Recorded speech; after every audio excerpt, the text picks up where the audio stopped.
Welcome, and thank you for tuning in. You're listening to the Beyond 50 radio program. I'm Daniel Davis. On the program today, we're going to be approaching something from a very holistic approach when it comes to the treatment and strategies for 6 well-known diseases that affect a person's neurological makeup. That is Alzheimer's disease, Parkinson's disease, strokes, multiple sclerosis, migraine headaches, as well as seizures. Most people who are affected by these particular things tend to find themselves on medication. Now, medication may have its place. Of course, prescription medications do actually help people, but in some cases they find the side effects get to the point where perhaps that is actually a lot worse than the situation that they're trying to alleviate themselves from. Joining us here on the Beyond 50 radio program today is a guest and co-author of the book Herbs and Nutrients for Neurological Disorders. She joins us here on the Beyond 50 radio program today, who has earned her doctorate in neuroscience from the University of California, Davis. She has completed studies in herbal medicine and currently is a sleep science and anatomy physiologically professor. I'd like to welcome to the Beyond 50 radio program today our guest, Ms. Cheryl Shook. Cheryl, thank you for joining us here on the program today. Oh, good morning, Daniel. I appreciate the opportunity. You know, what moved you in this direction here? This is an interesting area to be working with because these are certainly things that, you know, a lot of people are aware of, and they have a serious effect on people who are actually hit with these particular things that we're going to be talking about here today. You mean in the direction of integrated medicine for these disorders? Yeah, just how did you become interested in all this?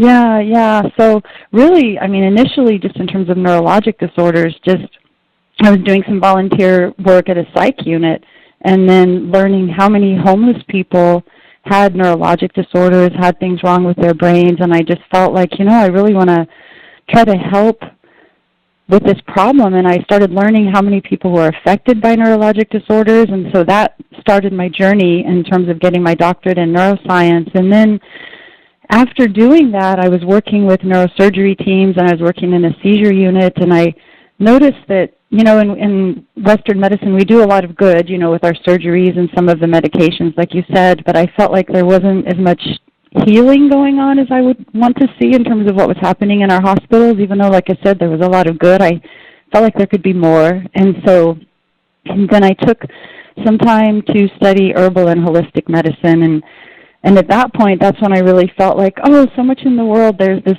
dualistic view. You know, there's either herbs and nutrients and a more holistic approach, or people are seeing their medical doctor, getting surgeries, getting prescriptions. And I thought that dualistic view is kind of a trap. You know, why can't things be a little more integrated? And so then that's when Dr. Sidney Kern and I, my fabulous co-author, he's been just such a delight to work with, that's when he and I met and decided to write this book that said, hey, you know, there's a place for medications and surgeries, and there's also a place for nutrients and herbs and activities like meditation and, you know, looking at the whole body and bringing those things together so patients and healers could have, and medical doctors could have a resource and also something that contained enough of the research and the evidence, because we did want this to be evidence-based practice, and so there's a lot of research in the book too. Now, it's interesting because when it comes to a holistic approach to medicine, which thankfully enough we're seeing more and more on the horizon or actually being implemented, especially for things such as cancer, that people are saying, you know, the traditional route doesn't seem to really be bringing us what we're looking for. I don't know if I feel any better when I go that direction. So what are other alternatives for this? Now, when you take a look at things such as herbs and nutrients for neurological disorders, the title of your book here, people would tend to think, okay, well, you know, that's out there, but it tends to be sort of at times be belittled by the established medical community. Why do you think that is? Oh, yeah. You know, I think belittling sometimes comes from a place of fear or maybe not understanding or not knowing. And so I think now what we're seeing is with so much research, so much scientific evidence in mainstream scientific publications supporting the use of herbs and nutrients, I think that since the science is undeniable, I think folks are starting in the medical doctors, for example, are starting to see, well, they can't deny the science, and I think maybe they're seeing that this isn't something to be afraid of. It's not threatening to the field. It's something that can be integrated into the field, and I like the idea that patients can have a resource like this and take it to their medical doctor and say, okay, this is showing you what the research is, what the studies are, showing you interactions and doses and what supplements and herbs could work for a particular disorder, and to be able to discuss it with their physician, and then they hopefully wouldn't have to have that, tendency to not incorporate it into a treatment plan. Now, I'm curious, before we became, and we're talking just specifically about America here, an industrialized society, when we talk about things such as Parkinson's and Alzheimer's disease, in your experience or your studies, what is the difference in the ratios between pre-industrialization and industrialization as far as commonality with these particular things that we're talking about here today? Oh, yeah. One of the things, I guess, is a nice example would be thinking about something like seizure disorder. I think that there's evidence of people having seizures going way back, like far back as, interpreting drawings on cave walls, suggesting that people have been having seizures for a very long time, which would lead us to believe, okay, there's just something going on. I mean, you said pre-industrial, way pre-industrial, right? But then something like Parkinson's disease, where it almost looks like maybe there really wasn't much of this going on until the Industrial Revolution. Maybe until we started increasing the use of toxins and pesticides and polluting the planet and giving folks a toxic load that the folks who have Parkinson's disease are predisposed to not be able to handle so well. Well, there's that. You also take a look at the manufacturing or production of food. That tends to, you hear a lot this day and age before the organic revolution, if you will, that our food just doesn't seem to give us the kind of nutrition that it did before we turned into a manufacturing society, I guess. Yeah, definitely. So there's right now, if we're buying food that is what's called conventional versus organic, right? So if you're buying something that's not organic, it's very likely going to have less nutrients and not be as valuable in terms of helping the body. But then also you're dealing with the toxic load of those pesticides and what your body has to process, which we'll talk later about how that's related so much to brain health. And I think even just thinking about it in terms of the whole planet, when people are looking at the cost of organic, for example, just saying, you have choices to make and deciding about that pear that you're going to buy being organic or not organic. And sadly, because of the way the industry is set up, the organic's going to cost a lot more under different circumstances. But the choice is about your brain health, not even just avoiding neurologic disorders, but having that toxic load from the pesticides on food can cause people to have problems in the brain that could cause foggy thinking or poor memory or problems with mood. And then that's not even addressing the cost to the whole planet. Just if we choose to buy, for example, beef that's fed grass actually has a lot of omega-3 fatty acids. It's a very healthy food for us. Beef that's cows that are able to walk around, that are not under stress. So it's going to cost a little more to buy grass-fed beef from cows that get to walk around. But now you're actually putting medicine in your body when you're eating that beef, something that's very healthy with very healthy fats for the brain and your whole body. And then not to mention just if the cost of sustainable farming is a little bit more, ultimately, though, it's better for our whole planet and keeping our water cleaner and preventing the lands from eroding. So I think it's something that we have to look at in terms of balance and find ways to afford the organic produce or talk to people at the farmer's market. Maybe they don't have the organic certification, but they don't use pesticides. Sometimes that can be a more affordable way. Now, it sounds to me like this could be one of those threads that go through these things that show a commonality, and that is toxicity. Right? Yes, definitely. Yep, okay. It's a thread in all of the disorders. Mm-hmm. Now, what's interesting about this is because we've actually covered this on the program a couple of times, and what you're seeing a lot more about, it seems that they're talking about gut health.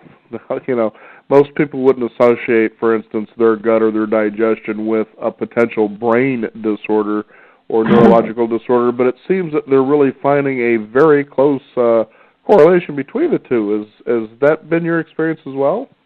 Yes, absolutely. And, we mentioned it many years ago with the first edition of the book, and it wasn't getting press back then. And now with this new edition of the book coming out, I'm so thankful that to see the change, to step back and say, well, where are things now? And to see that this information about the connection between gut health and the brain and gut health and so many other things is finally making it into mainstream press, and I'm really thankful for that because it can help a lot of people. So when we're talking about gut health, we're talking primarily about the intestines and the beneficial bacteria that are in the intestines. Sometimes we'll hear it referred to as the microbiota, or lots of studies and research now on the microbiome, all the genetic information that's in those beneficial organisms.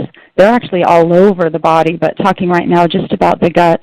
And we have so many of them, we have trillions more of these microorganisms than we do of actual body cells. We're more microbes than we are human if you count the cells. And so now science is showing without a doubt that these organisms have an impact on our health, absolutely in the brain, but even some fascinating other areas that are related to the beneficial bacteria's ability to help you with absorbing nutrients from your food and making vitamins. They can affect your mood. They can even affect food cravings. It's so interesting, for example, there's bacteria in your gut that can make you crave junk food. And when you eat more junk food, it feeds more of that bacteria, and that gets rid of the bacteria that would help you crave the healthy food. And so then you end up with this cycle of just craving more junk food and really nourishing that bacteria, which makes you crave more junk food. But also insulin sensitivity can be affected by bacteria. There's a fascinating study came out of the Netherlands. They did a fecal transplant. So they had a lean man, and they took his feces and they put it in the intestines of a group of overweight men. And this is a published study, a mainstream scientific study. And after the overweight men received the feces from the lean man, they immediately, or not immediately, but very shortly after, started having improvement with their insulin sensitivity, which is going to help them to then lose weight and have a big change on their physiology. So the gut bacteria really do have a big impact on health. There's studies now looking at gut bacteria used as treatment for anxiety and autism and more. Cheryl, I've been in broadcasting a long time, and I don't think I've ever heard of a study quite like that one. I couldn't even imagine volunteering. Do you really think this will help, Doc? But I know, it's surprising. As you were describing it, the imagery, I'm thinking, wow, how far are we willing to go? But, what's really interesting, why I wanted to bring those first two things up, of the idea of toxicity, of course, and then gut health, is that's sort of the first course of action that you really approach is, let's take a look at what are you doing, for instance, in your lifestyle, especially when it comes to diet, and let's take a look at, eliminating some things. In other words, maybe some of these things you're doing are becoming toxic and potentially creating these problems, and then take the next step, which is looking at supplementation, for instance. Now, a lot of times what people will do is they'll hear, for instance, especially when it comes to herbal supplementation, ooh, that really does that for me. Well, the more that I do of that, the better it must be for me. And that's something you really got to watch out for, especially when it comes to herbal supplementation, is overdoing it. Oh, yes, absolutely. I think people need to make sure they keep in mind that just because you can pop down to your health food store and pick up a tincture or pick up a bottle of something, that doesn't mean that it's powerless or that you can just play with the dosing. Some of the things that you can buy from the natural food store, some of the supplements, some of the herbs could cause somebody who's pregnant to have a spontaneous birth. It could stop somebody's heart. It could affect somebody's respiratory system in a serious way. So these truly are treatments, and they are medicinal, and so we need to be cautious with them and make sure we're following guidelines and being very careful about interactions, too. Some of these medications that people take can have very strong interactions with different herbs. So absolutely having a healthcare practitioner involved is important. And yeah, I'd like to address what you said about the diet and things to eliminate and supplementation. I want to mention one more thing about the gut as we head in that direction, too, is that there is a fair amount of research that's been published on the connection between neurologic disorders, even mood disorders, and what's called dysbiosis. So think of it as you have this population of bacteria in the gut. There's other organisms too, but we'll just talk about the bacteria. You have this population of bacteria in the gut, and if you have too many that are pathogenic or not enough of the ones that are truly beneficial, then that would be called a dysbiosis. And it's easier than people would think to end up with a dysbiosis in the gut. So yes, a lot of people have heard of how antibiotics can affect the gut. And thank goodness antibiotics are there. Sometimes people really need them, but after somebody's taken them, we really want them to follow up with a course of probiotics, which I can talk about later. But anybody taking anti-inflammatory medications like the Advil or ibuprofens, people who've eaten sugary foods, processed foods, been exposed to pesticides, even stress can affect the bacteria in the gut, and definitely artificial sweeteners can too. So I think I've probably touched on something that almost everybody can say they've experienced at least one of those things. And so my point is, before we leave the gut, is that we really want to have people get assessed, and there's different kinds of tests. They can talk to their healthcare provider. There's different kinds of tests they can get done to find out, first of all, are there any parasites or pathogenic bacteria in the gut? It's not that difficult to pick something up. And if there are, those things can be treated with medication. So then you're going to clear out those pathogenic microbes and then follow up with treatment for particular probiotics, particular beneficial bacteria that from getting a stool analysis, the physician can tell you, you're low on this bacteria or you're low on this one, so then that gets supplemented after you've knocked out the pathogenic ones, and it really helps to restore gut health. So I wanted to finish up with that because it is such an important piece. Well, and it seems like it's so obvious, too. Again, toxicity, can bring on the kind of ailments that you begin to feel as you get older. For instance, maybe the liver isn't producing the kind of detoxification to the level that it was as you were younger. I come to understand, for instance, it also comes to molecular makeup, that molecules are big about, cellular health and communication, and when that sort of begins breaking down because of our aging, you can see how things like this can start coming onto the horizon because the body just can't seem to keep up with, at times, what seems to be just an overwhelming overload of toxicity in the environment, whether it's through diet or through the air, whatever the case may be. And you can see how that would be the first course of action. How can I, eliminate and improve my, my way of detoxification here? And so supplementation can be one of those things after you eliminate the toxic things that could be causing these in the first place, correct? Absolutely, exactly. So I think a way to start would be to say, okay, what are some foods to avoid, and then foods to incorporate beyond the ones that would be obvious, and then the supplements that would support this, absolutely. So certainly I want to just emphasize how important it is to avoid pesticides because that does put such a toxic load on us. And then I will suggest for brain health that it's going to be helpful to eat animal products, but animals raised without hormones and animals raised without antibiotics. Just think about an animal that's been able to run or swim around in its natural environment. So a chicken or a cow or fish being able to move around in its natural environment, because if they can't, they're under stress, and that changes the molecules that they have. And then, of course, animals that are eating what they would naturally eat. We certainly want to avoid things like I'm seeing now some of the fish, the studies on the nutrients in fish. Fish are being fed, these farmed fish are being fed corn.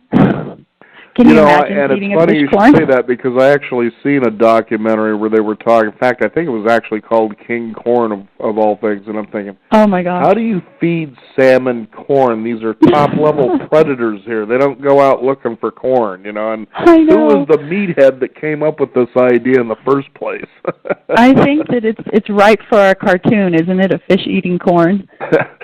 It's either that, or it would actually be an off. It would offend cartoons. We know we're bad. Yes. Come on, really? Fish eating corn? We wouldn't even think of that. Exactly, and I think they feed them soy as well. And even with cattle, I mean, they're not supposed to be eating corn either. So I think that when we think, oh, I'm going to eat fish, that's going to be healthy for me. But if we're eating fish from water that's polluted, or we're eating farmed fish that's been fed corn, then now we're really not having something so nutritional.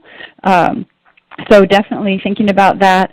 And then we certainly want people to avoid or minimize MSG. So in terms of toxins, we were talking about monosodium glutamate, and artificial sweeteners can really cause problems in the body.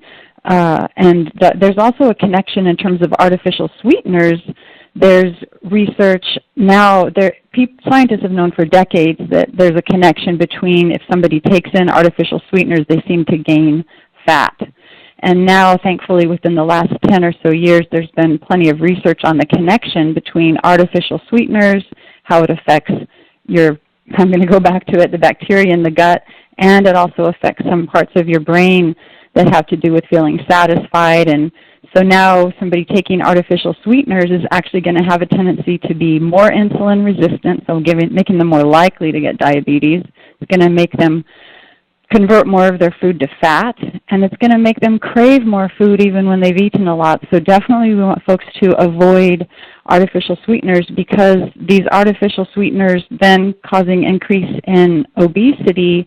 We'll talk about how there's a connection between obesity and the inflammation and cardiovascular disorder and brain health, right? So we want to keep your blood vessels healthy. And then we definitely want to avoid excessive sugars. There's a connection between sugars and increased inflammation. And certainly we want to have people drinking pure water. It's so worth it to find a way to have your water be filtered so you can be drinking pure, clear water. Yeah, I like that you bring the thing about water up. We actually had a nice discussion about this with it was a naturopathic doctor. This big idea about these expensive water machines people are buying, and everybody seems to be running around who believes in the gospel of the idea of, well, you know, your body needs to be at a higher alkaline level because that helps prevent things like heart disease, cancer, and so forth. And while that may be true, what tends to happen, again, this is the typical idea, well, if this is good for me, maybe more is better. And the whole idea that they have these machines that actually manipulate the water's pH level to where it could be, you know, at these ridiculously high alkaline levels. And what I was being told is, well, first of all, the body actually regulates that. So no matter where you get your water source from, it finds a way to balance it out so that it's effective for the body itself. And what he was saying was, is if you try to manipulate this to where, well, you know, well, if alkaline's good, well, I'm going to go up to a level that's, you know, that's just inconceivable, for instance. And he was saying that you can actually cause a lot of physical damage as a result of doing something like that. What are your thoughts about something when it comes to, you know, for instance, the whole water debate? Yeah, I think I'm not so familiar with what is going on in terms of people going extreme with the alkalinity, but what you had said before is exactly right on, that if you take in something that's alkalizing, then your body's going to work to put its pH pretty tightly right back where it was. However, sometimes people, because maybe they're having imbalances in their diet, their body can have a tendency to be more acidic, and that is maybe more of something that they'd want to approach between eating a balanced diet versus having, for example, like excessive protein sometimes can, and an imbalance, not getting enough fruits and vegetables, can cause the body to be more acidic. But yeah, I'm not really familiar with having the body go excessively alkaline using water like that. I just thought I'd bring it up because I've even known people, you got to get this machine and it does this, and you know, all of a sudden they're doctors. I'm thinking, wait a minute, you know, I could just go and get a glass of water and squeeze a lemon in it. Yeah, that's, you know, I'm glad you mentioned the lemon, because that's actually what got me thinking, because from the practitioners who I've worked with, there's a consistent suggestion to do exactly what you said, having a glass of water. Even some practitioners talk about starting the day with some warm water and some lemon squeezed, a fair amount of lemon squeezed into it. So that was one of the things I was thinking of was, I thought we kind of wanted to do more like have some lemon water, which of course is very acidic. But it did make me think of something in terms of people really going to extreme with things. There are these different devices I've noticed people are able to get now on the internet where they're actually looking for ways to increase their cognition, right? You know, I want to feel sharper, I want to have a better memory, and they're putting these devices on that actually shock their brain.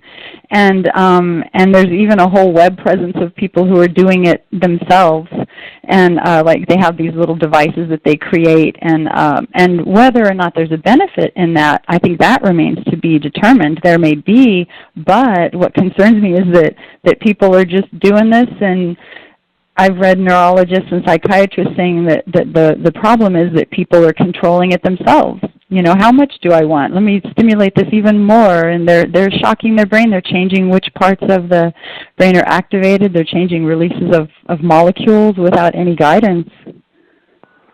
Oh, it gets scary when we think about technology at times, doesn't it? Yeah. I suppose we need to have a balance. No, go ahead. No, go ahead. Well, I was going to say, Cheryl, you know, we've touched on, of course, gut health and toxicity. So what would you say would be some supplements or a supplement or two that someone should have commonly in their house that could actually help with those two things, you know, as far as improving gut health as well as helping the body detoxify on a regular basis? Yeah, perfect. That's exactly what I was wanting to mention next, too. I had a feeling about that.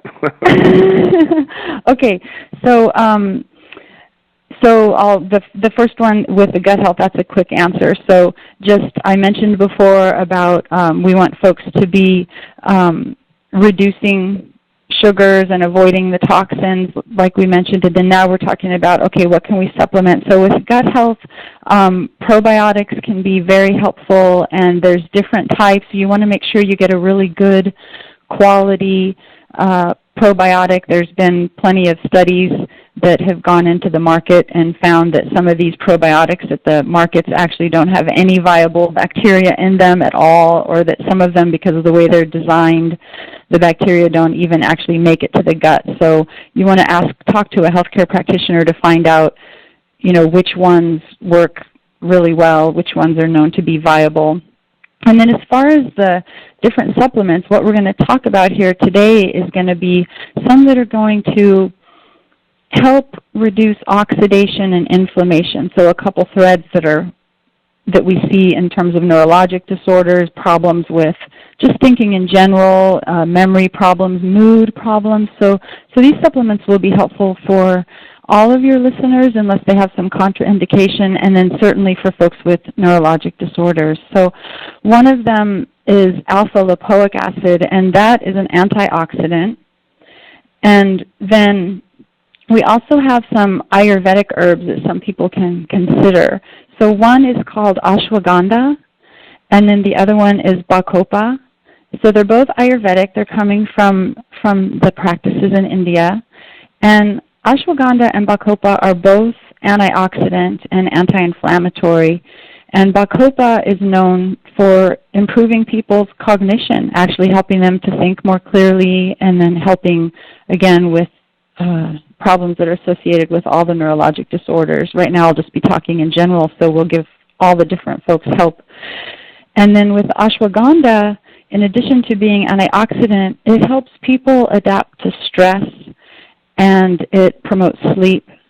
And I'm not going to take your time today giving contraindications or drug interactions. I'll leave that to the responsibility of your listeners, but I can't resist, at least with the ashwagandha, to say that would not be somebody who was pregnant. We wouldn't want them to take that. But so those are a couple Ayurvedic herbs that are helpful. And then bromelain is anti-inflammatory.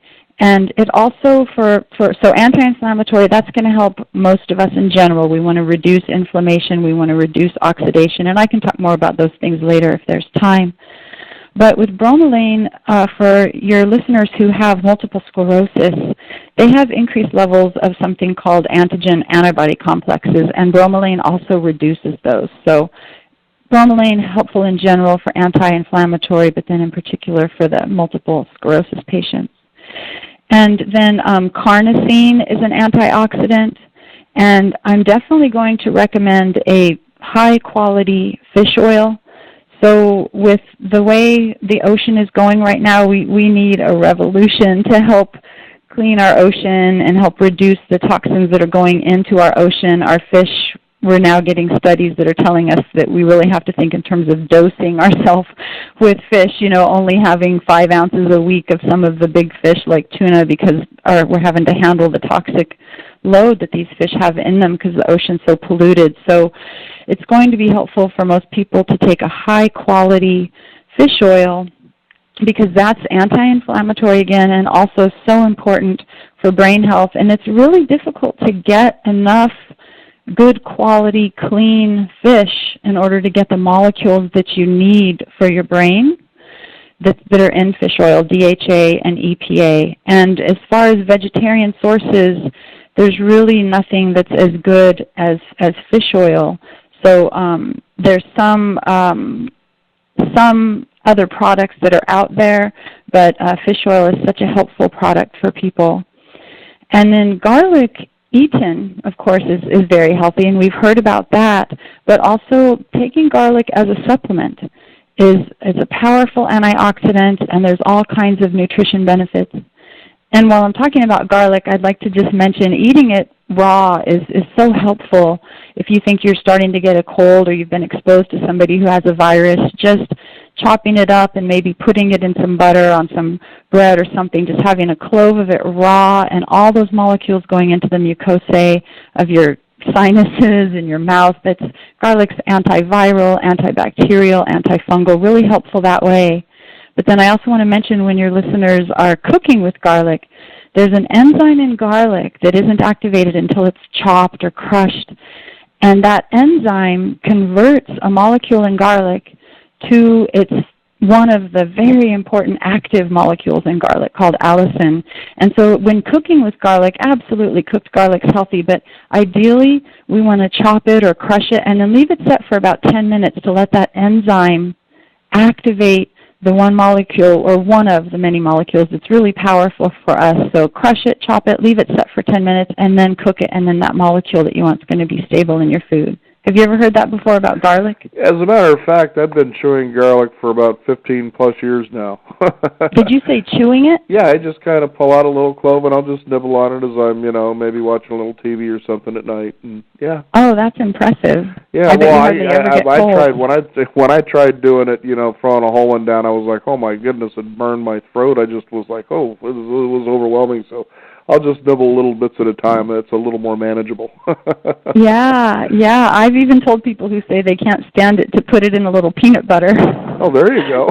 Chop it up, put it in some peanut butter, wrap some bread around it. Mm-hmm. Okay, so ginkgo biloba. So I want to mention this because that gets a lot of press. I would have folks only be using that if they have a neurologic disorder. So I think it's sort of like what you mentioned earlier, right, where people hear, oh, this is good, I'm just going to go start taking it, right? Right, exactly. And so with ginkgo, yes, it is an antioxidant. It does provide mitochondrial support, which is something I'll also get to later that's important for us to do.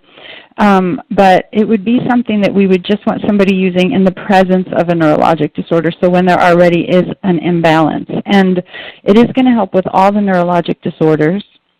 And then I also want to mention in particular for your listeners who have Parkinson's disease that ginkgo biloba is an MAOI. It's a monoamine oxidase inhibitor. And so it's going to help the Parkinson's patients with, they need more dopamine. And so put simply, ginkgo biloba, because it's also an MAOI, it can help the Parkinson's patients in particular, as well as the other neurologic patients. So then N-acetylcysteine, that's an antioxidant that's going to be helpful for your listeners in terms of brain health. And then I have a really new one. It's called, well, here, I'll give you the easy version. It's called PQQ, and then you can decide if you wished I would have left it there. It's called pyrroloquinoline quinone. I'll try okay, what did I say? Say it back. Yeah, exactly. So PQQ, and some people are saying this might be the new power vitamin. The research is new on it. In fact, in our book, my co-author, he is Dr. Sidney Kern. He is so good about staying on top of the research and staying ahead of the curve with what's good for folks in terms of brain health. And he found this information after we had finished writing the book, and thanks to our fabulous publisher, he said, hey, is there a way we can put this in? And so you'll see in the book at the end, it has its own little section, because it turns out, and you're going to start hearing about this in the press, I'm certain, this is a very powerful antioxidant, and it also gives a lot of mitochondrial support. Mitochondria are the little powerhouses in your cells, and they get damaged with oxidation and inflammation, which can happen from stress and poor sleep and pesticides. So these mitochondria need all the help they can get, and PQQ helps with that. So look for that in the news. I think you're going to see something about it. Like I said, the research is new, but it's something for people to think about and look into to see if they want to start taking it. And you're right.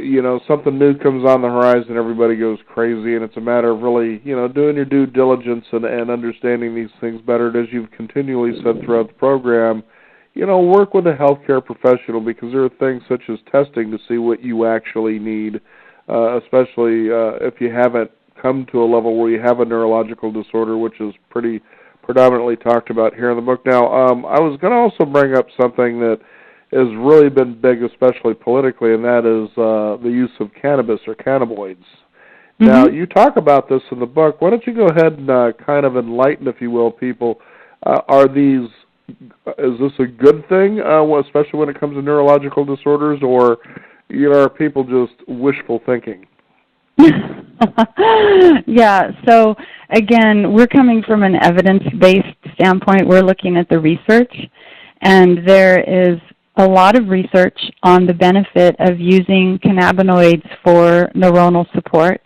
It's antioxidant, it's anti-inflammatory, it's neuroprotective, so it's going to help protect neurons, it's going to help increase neurons, helping them, setting up the environment so they can make more of themselves.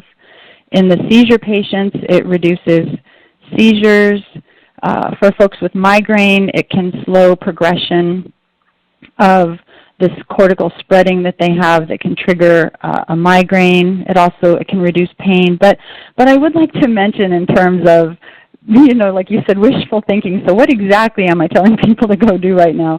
What we're really talking about is not so much a party. It's using a plant extract that has a high, what's called as a CBD to THC ratio. So there's two main components in cannabis. I mean, there's several, but two main ones that we would talk about typically. And THC is the psychoactive component, right? That's going to be the people who are having wishful thinking. They're going to say, tell me I'll get some THC, right? It's going to promote those sensations that people think about when they talk about using cannabis, is the THC. Yeah, you hear somebody all of a sudden saying, for instance, so you mean that if I go ahead and use this, that, I'm going to actually prevent Alzheimer's disease? I'm all in. Exactly. How's that memory working for you? Yeah, and that's not what we're talking about. So I'm glad you mentioned that, because I think you're right. I think people they might see the research. Sometimes people just extract what they want, and then, or sometimes the press will spin it even. I don't because think there's a sometimes. I think it's an all-the-time thing. I think you're right. I mean, Okay, for instance, we were all probably watching the elections last night, and I'm sitting there watching, for instance, the newscasters on ABC, and everybody's just so puzzled. And one of the key components that they were overlooking is, well, I guess they listen to the American people, and I'm thinking, yeah, that's something the news hasn't done for decades. Yes, they're definitely spinning things to sell, aren't they? Certainly. So, yeah, so anyway, so the THC, so that's the psychoactive component. Then there's another component that's so important for healing in the brain, and that's the CBD component, the CBD component. And so what we're talking about in the book and in most of the research, what we see is use of plant extracts that have what's called a high CBD to THC ratio. So you may wonder, well, why wouldn't you just go straight for the CBD if you're telling me that the THC is psychoactive and that in general we would not want that? Why wouldn't we just go for the CBD? But then this gets back to some of the things that happen with research on herbs sometimes, where they'll say, oh, we took this constituent that we found was active in a plant and we did the study and we found we didn't get a result. Well, oftentimes there's an interaction between the constituents in the plants, and maybe we know what one of them does, but maybe we need the rest of what's in the plant that we still haven't figured out yet to get the benefit.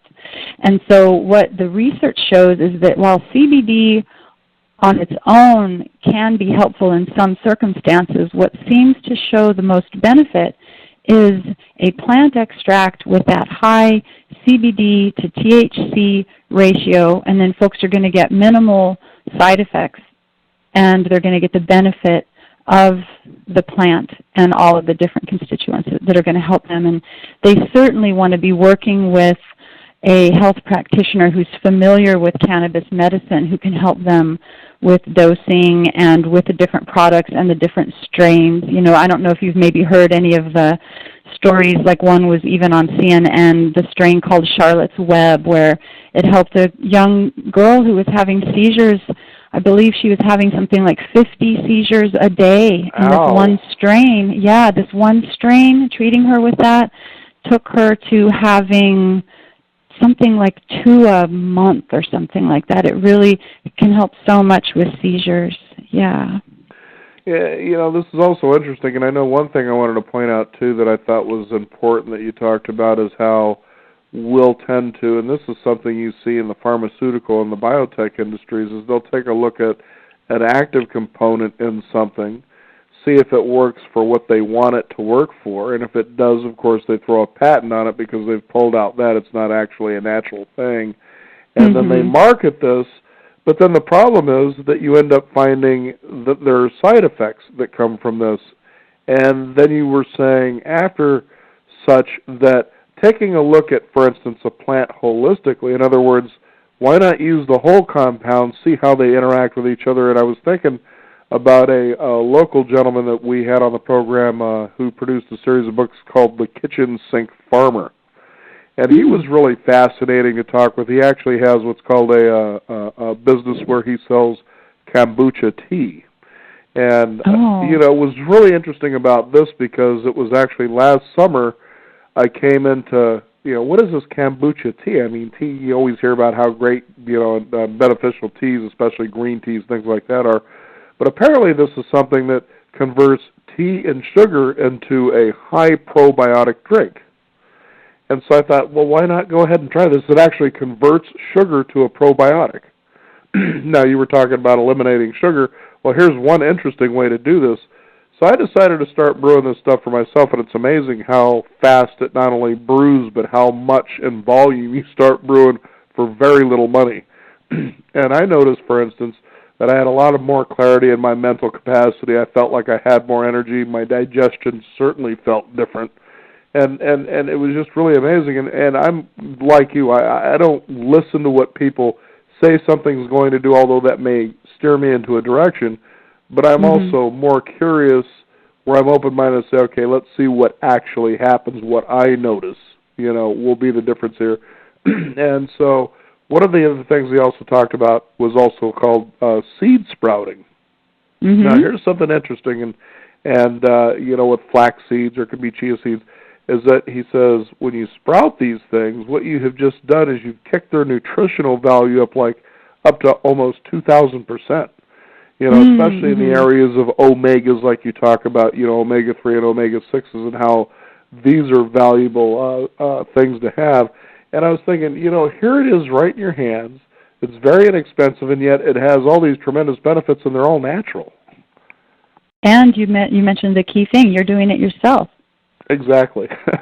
How did you start your kombucha? Did you get something from somebody? Yeah, I got this little. You get this little thing called a SCOBY. We actually did a program on kombucha. There was Kombucha Mama out of California, I guess it is. Extensive book on brewing and understanding, and these things go back a few thousand years. I mean, they've been around for a while.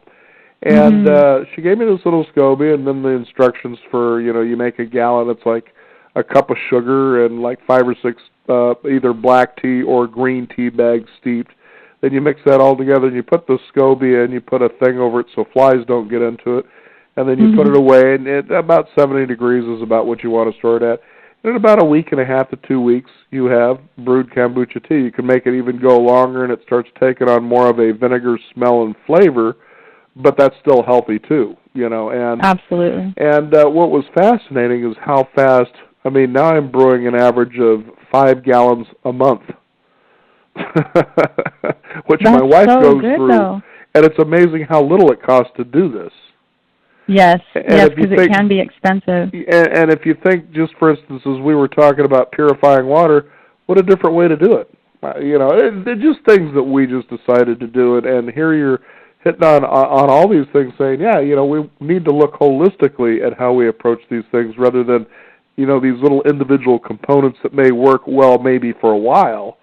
But then, like this Charlotte's Web thing you were talking about, how long will that strain work until the body maybe adapts and starts saying, well, this isn't going to work so well anymore? You just don't really know.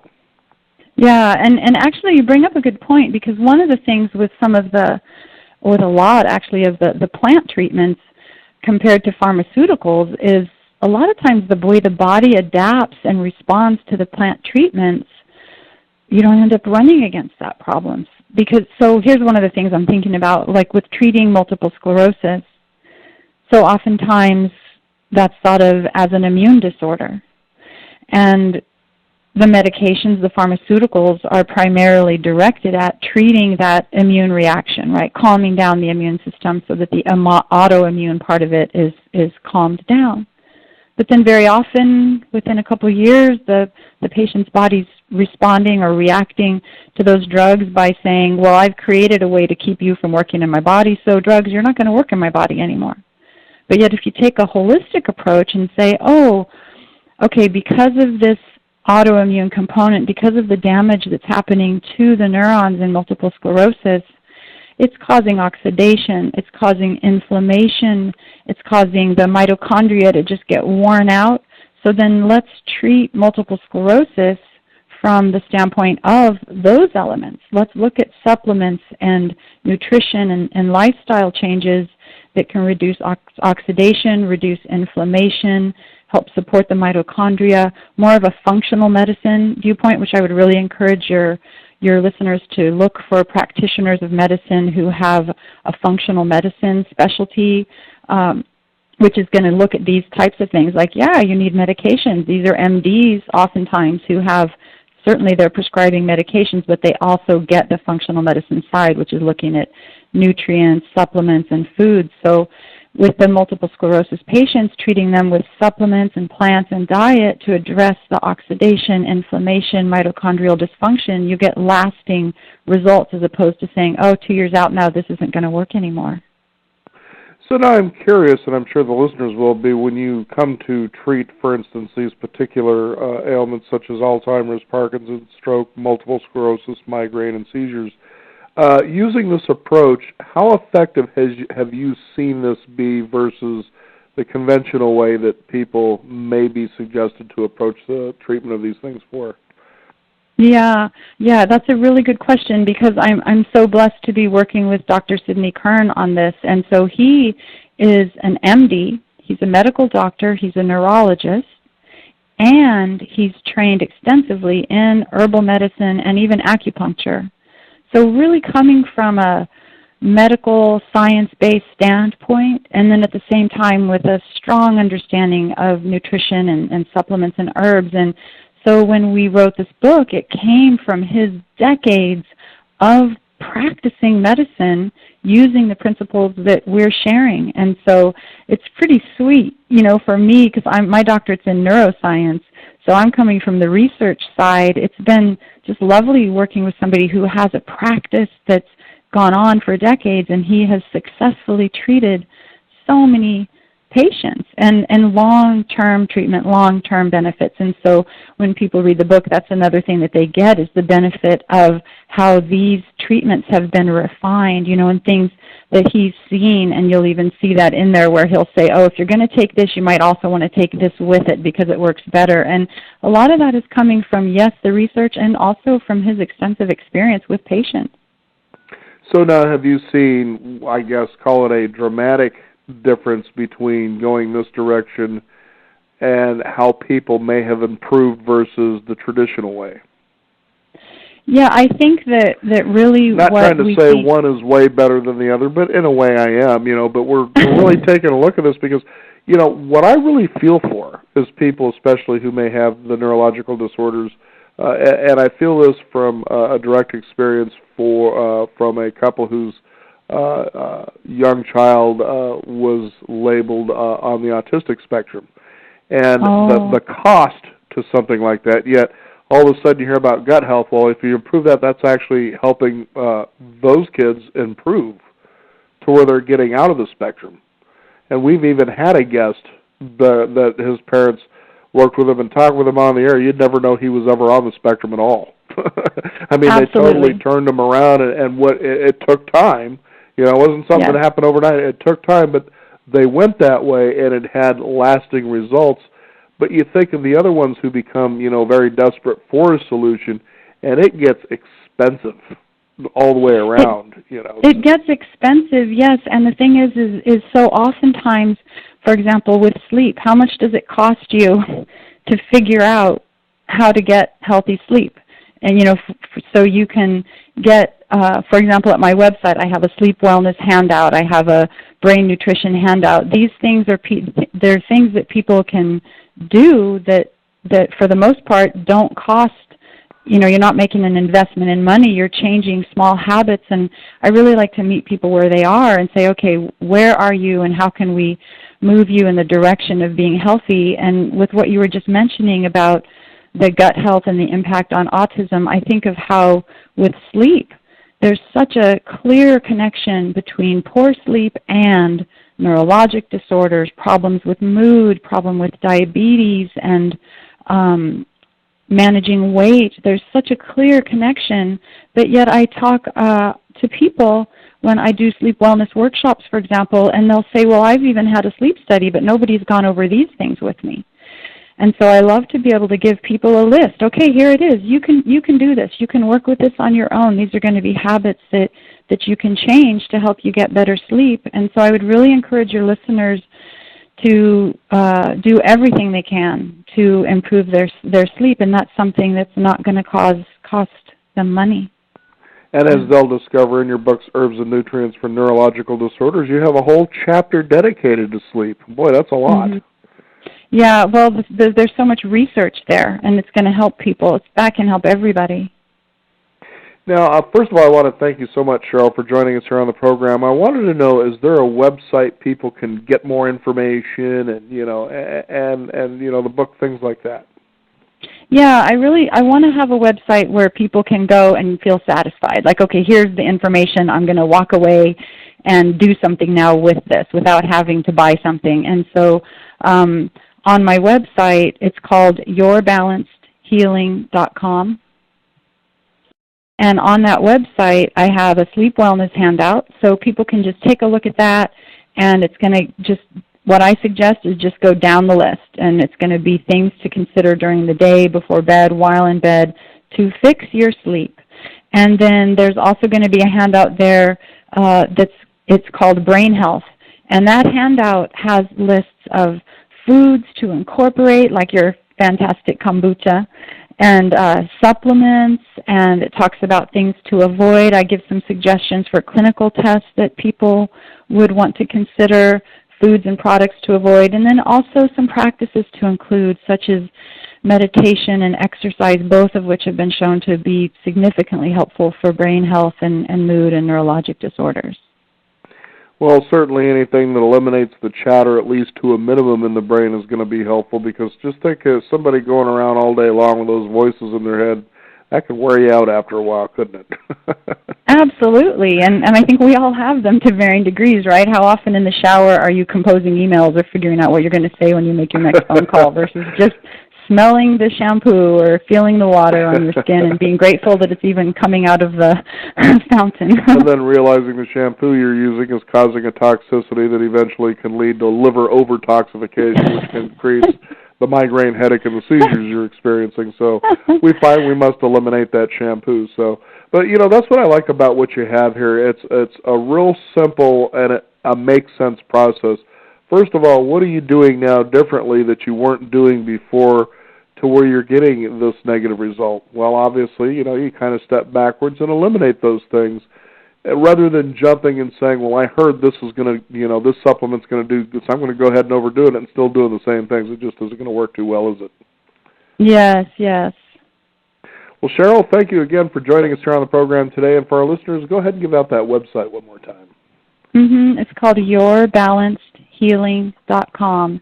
And thank you so much, Daniel. It's been a pleasure to talk with you, and I'm grateful for the opportunity to share this information with people.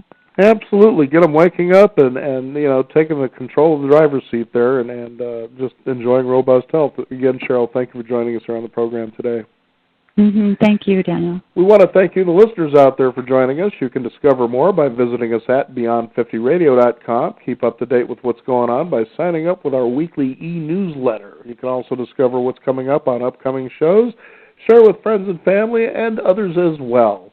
I'm Daniel Davis. Thank you for tuning in. This is the Beyond 50 radio program. And remember, live your day past halfway.